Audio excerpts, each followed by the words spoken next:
अयोध्या में भगवान राम की जन्मभूमि मंदिर की प्राण प्रतिष्ठा के 2 वर्ष पूरे होने पर एक अनमोल उपहार अयोध्या में आया है। अयोध्या आने वाले श्रद्धालु अब श्री राम के धनुष कोदंड को भी देख सकेंगे। कांचीपुरम की 48 महिला शिल्पकारों ने 8 महीने के परिश्रम से इस धनुष को तैयार किया है। इस धनुष में पंच धातु का इस्तेमाल किया गया है। रिपोर्ट देखिए।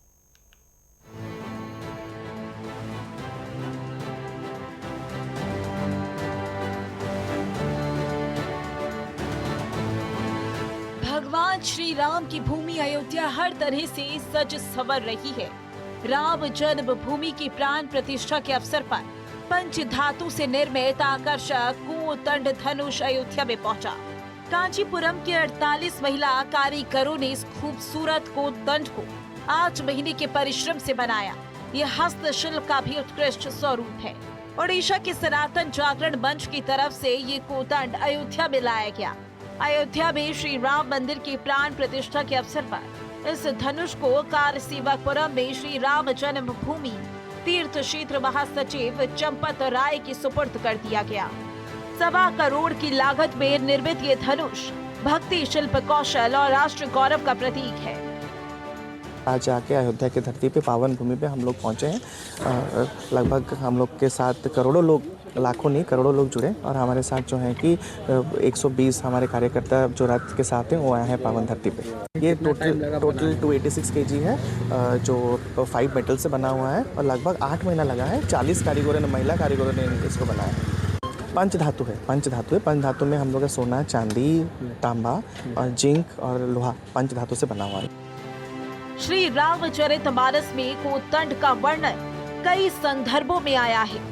लंका कांड में एक पंक्ति है, देखी राम रिपु दल चली आवा, बेसी कठिन कोदंड चढ़ावा। यानी शत्रुओं की सेना को आती देख राम ने मुस्कुराते हुए अपने कठिन धनुष कोदंड को चढ़ाया। हालांकि तुलसीदास जी ने धनुष यज्ञ के समय के धनुष को भी कोदंड ही कहा है। सोई पुरारी कोदंड कठोरा, राज समाज जुजोई तोरा। हालांकि उन्होंने भी ज्यादातर कोदंड को भगवान राम का धनुष कहा है, लेकिन कोदंड को अमूमन राम का ही धनुष कहा जाता है। अयोध्या में जिस 286 टन के 8 फीट लंबे धनुष को लाया गया, वह महिला शक्ति और भक्ति का एक सुंदर प्रतीक है। साथ ही भारत के हस्तशिल्प का भी सुंदर प्रतीक है। इस धनुष बाण में सोने, चांदी, तांबा, जस्ता और लोहे का इस्तेमाल हुआ है। महिला कारीगरों ने इसे बहुत खूबसूरती से उकेरा है।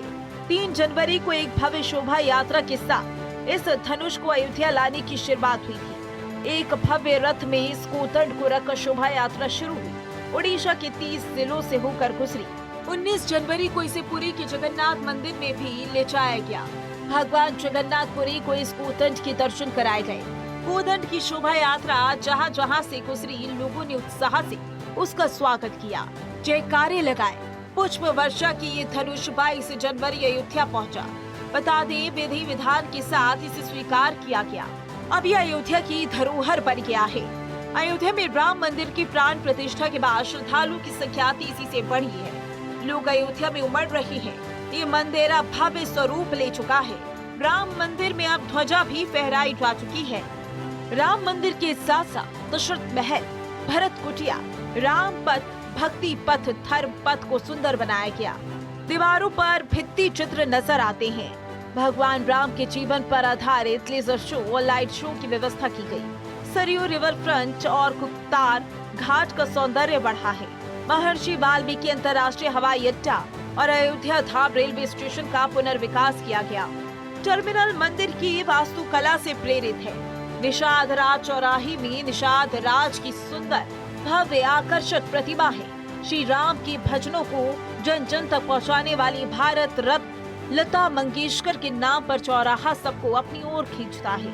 श्री राम की महिमा का गुणगान करने वाले गायकों जसराज, भीमसेन जोशी, मुकेश हरिओम, शरण जगजीत सिंह, सुभा लक्ष्मी, पुरुषोत्तम दास जलोटा, मोहम्मद रफी आदि के नाम पर भी चौराहा या संग्रहालय का नाम दिए जाने का अनुरोध कई संस्थाओं और लोगों की तरफ से किया गया। मुकेश ने श्री रामचरितमानस का गायन किया है। इसी तरह अनुरोध किया गया कि राम की महिमा को कविता साहित्य में लाने वाले बड़े साहित्यकारों के नाम पर भी अयोध्या में कोई संग्रहालय निर्मित करने का अनुरोध किया गया।